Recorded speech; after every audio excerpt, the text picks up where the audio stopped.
Welcome to Sweet Life Beat Life. We hope this video helps. You will start by preparing a working environment.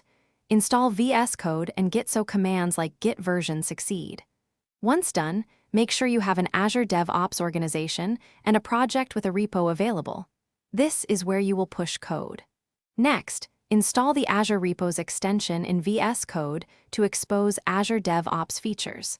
This combination lets Vscode speak Git and Azure DevOps. The extension handles authentication and repository browsing, so you can focus on code rather than manual HTTPS workflows. You will now connect Vscode to your Azure DevOps repo.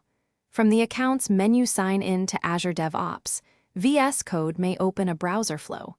If sign-in fails, generate a PAT in Azure DevOps and paste it when prompted, or configure SSH keys and add the public key to your DevOps profile for SSH cloning. Once authenticated, use clone repository in Vscode and paste the repo URL or pick the project from the Azure repos view so your local workspace mirrors the remote repo. Finish by doing a real round trip. Edit a file, stage and commit from the source control panel and push to the remote. Once pushed, create a branch and open a pull request in Azure DevOps, either from the web portal or using the extension, so changes get reviewed. If something goes wrong, first confirm authentication.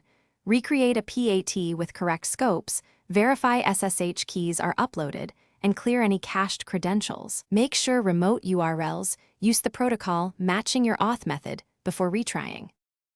Thanks for watching. Consider subscribing if we helped you.